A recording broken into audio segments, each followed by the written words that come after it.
You know, we've all been sold a lie. It's this simple, brutal formula for success that basically says, just be more disciplined, grind harder, push through no matter what. But what if that whole philosophy isn't just wrong? What if it's the very thing that's holding you back?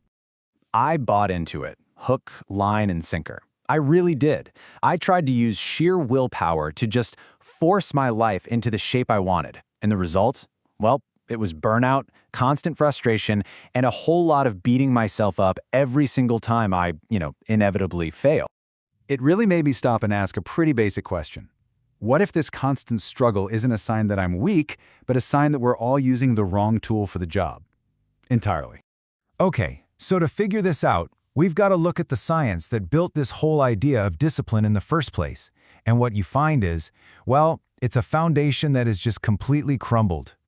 For decades, the big idea was something called ego depletion.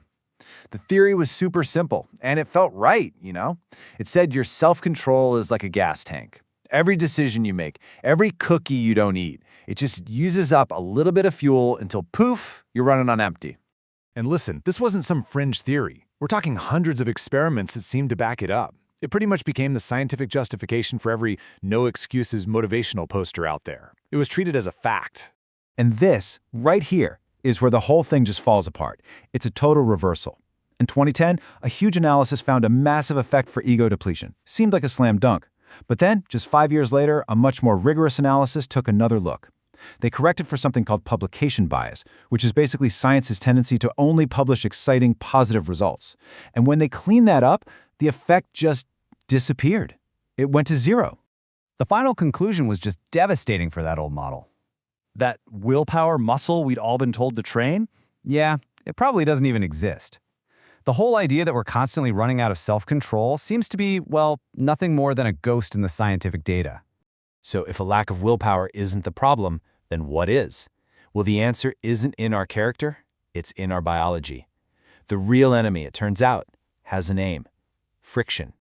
Modern psychology has totally reframed why we procrastinate. And get this, it's not because we're bad at managing our time. We put things off to avoid feeling bad.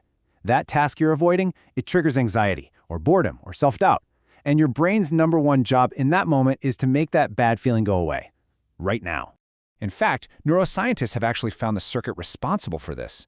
When your brain flags a task as, unpleasant, a connection deep inside your motivation system literally acts like a brake. It slams the brakes on the signal to get started, all because it's prioritizing that immediate relief you get from just avoiding it. And this is a perfect illustration of friction.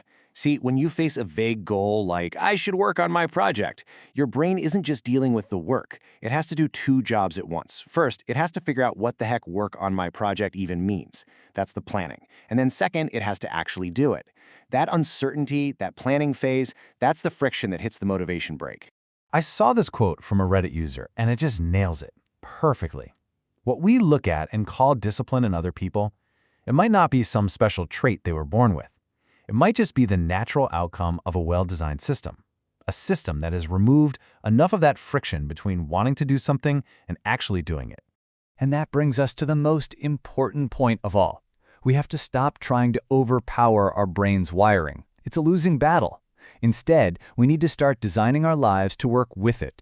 We need to become architects of our environment, not soldiers in a war against ourselves.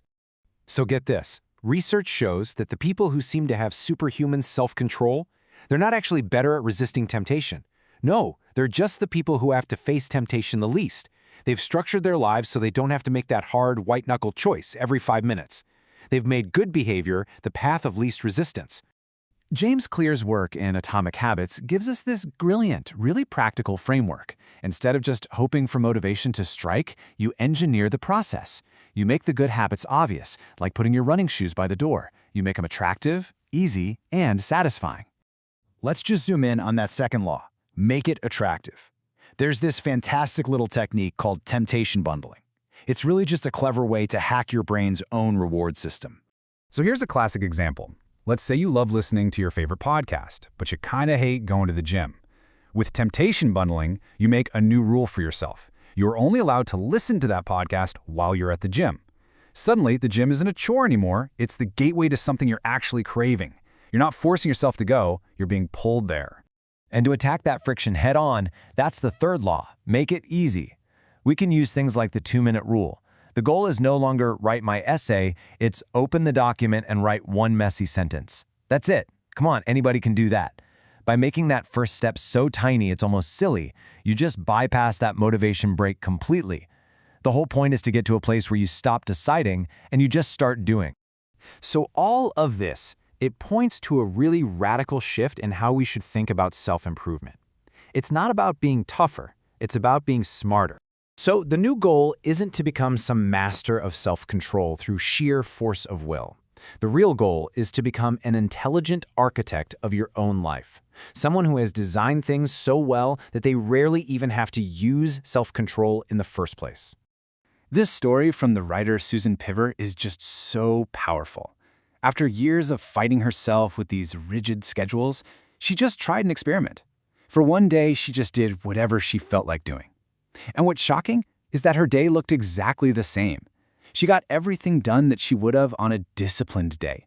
Only this time, she said it felt effortless, because the system was finally working with her brain, not fighting against it. And that's the thought I really want to leave you with. Stop blaming yourself for having a lack of discipline. The whole game was rigged from the start. Instead, just ask yourself a different question. What is one tiny change I can make to my world right now to make the right thing the easy thing to do? Because honestly, the answer to that question could change everything.